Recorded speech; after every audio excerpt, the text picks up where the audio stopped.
He was confused with so many impressions that he could not grasp anything properly at first. The house was full of things, and there were women in black dresses and white aprons who must be maids.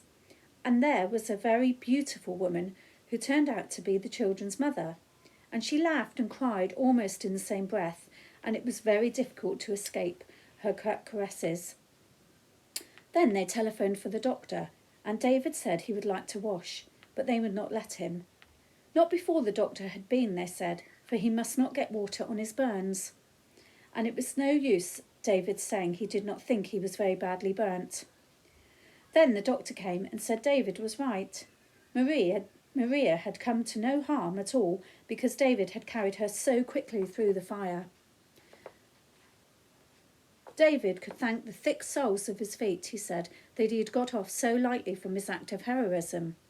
He was a little burnt about the hands and arms and legs, but it would not be long before he recovered. David knew that doctors were good men.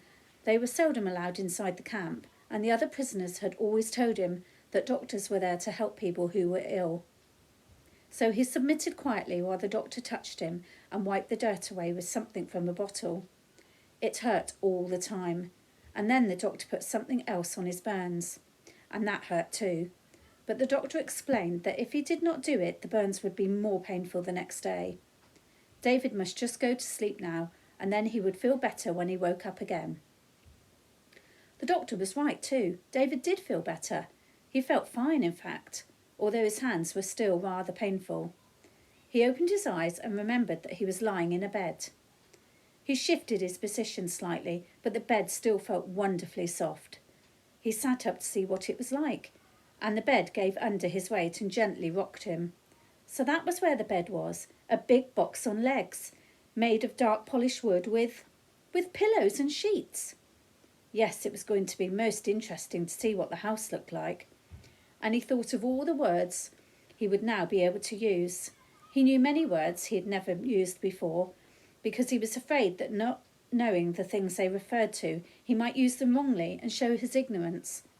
Sheets. Fancy sleeping every night in a soft bed like that, where you did not feel cold, and between soft white sheets, knowing everything round you was perfectly clean. Johannes had taught him always to remember to say thank you to people for anything he was given, and he had been very strict about it. He had insisted upon David saying thank you even to them, when they gave him food, for example. David had not wanted to, not to them, but Johannes said, politeness is something you owe other people. Because you show a little courtesy, everything becomes easier and better. But first and foremost, it's something you owe yourself. You are David. And if you never allow other people to influence what you're really like, then you've something no one can take away from you, not even they. Never mind what others are like, you must still be David. Do you understand what I mean? After that, he had always said thank you when he was given food. Not to make them think he did not hate them, but so that they could see he was polite because he wanted to be. And if you wanted to be polite to people, even to them, then you could also remember to be polite to God. It would not take more than a minute, and he could examine the room afterwards.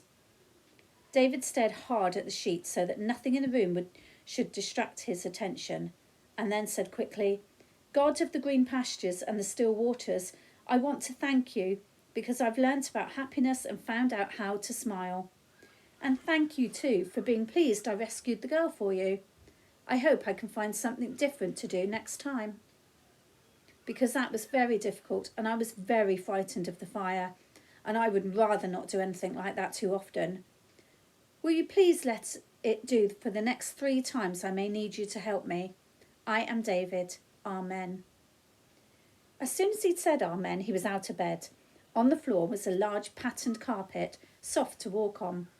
Chairs and tables, those he recognised, of course, but he'd never seen such magnificent ones, and a large wardrobe and a piece of furniture with drawers in it. It was not a writing table, a chest of drawers perhaps, and everything was elaborately carved in designs of leaves and fruit and animals' heads. The window was wide and tall, and on both sides of it hung curtains of some soft, thick material dyed the same colour as the leaves of an olive tree. David moved noiselessly around the room, examining everything closely, touching and returning to look again. There was a bowl on the table and two tall, slender objects, which he pondered deeply over till he came to the conclusion that they must be candlesticks. They were shiny. Silver. Yes, they must be silver. David repeated the word slowly to himself, enjoying the sound of it. Silver was something very rich and fine. They looked like silver, at least from what David had heard about it. His glance travelled upwards. There was a picture. Not the sort you pasted on the outside walls of shops and houses, but one that showed a beautiful scene. David stood on the bed and stretched up to see it better. It was a painting. He was sure of it. It was just like what the men in the camp had described to him. David sat down in bed, quite overcome. If only he could remember it all. He had been so small when he had any curiosity about what the world was like outside the concentration camp. And Johannes had not liked the men to tell him too much about it. What the boy doesn't know he won't miss, he would say. David had once heard him say that when they thought he had fallen asleep. They had always answered his questions, but they would leave it at that, and afterwards, when Johannes was dead, he had spoken to no one. He was lucky, therefore, to have learnt at least something, and now it was up to him to remember all he could, and keep his eyes open, so the children and their parents would not discover how little he really did know. He wondered whether he should stay where he was until someone came and said he might go downstairs. Or should he just get up and go down? But his clothes were not there, and he could not walk about the house with nothing on. Before he had time to consider further, the door opened gently and the children's mother peeped in. "So you're awake," she said, smiling. "I've brought you some clothes in case you want to get up. You may stay in bed if you'd rather. Are your hands still painful? And your ankles, are they any worse?" David answered that his ankles hurt most, and he was not in great pain anywhere and would like to get up. "But they're not my clothes," he said, as he saw what the children's mother was laying across the chair. "No, they're being washed. These are Andrea's, but I think they'll fit you." David looked at them anxiously. "I might tear them on a branch," he said. "My dear boy, after all you've done for us." David wondered if he should explain that he'd not rescued the little girl on their account, but entirely for his own sake, in order to repay his debt to God. He decided not to, however.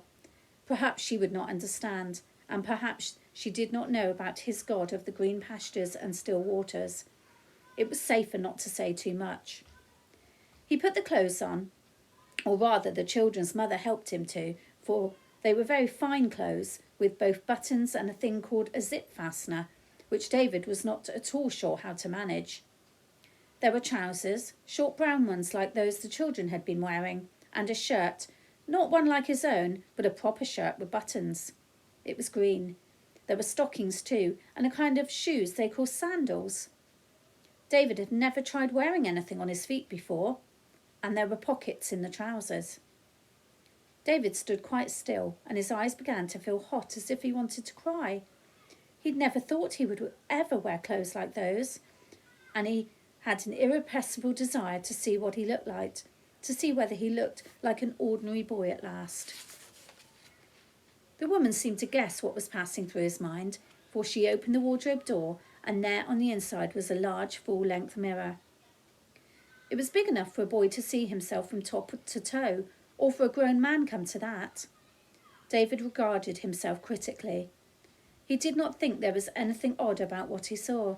True, he had not black hair, but otherwise he looked like any other boy who was not particularly fat, and he'd grown quite brown from being in the sun so much. Without thinking, he said, "I look quite like an ordinary boy now, don't I?" "Of course you do," she answered, but she did not sound as if she altogether meant it. Then she added, "And you look a very handsome boy and a brave one. Come, the children are impatient to see you, and you must be hungry." She walked so quickly that David could not see anything properly. He was aware that there were other furniture everywhere, and carpets and paintings, but he had no opportunity to see what they looked like. They descended a long, broad staircase and came to other rooms. One of them had a door that led onto a large garden, and there they found the children and their father. Maria was looking rather pale, but her father said she had insisted upon getting up and coming downstairs so that she could see David again.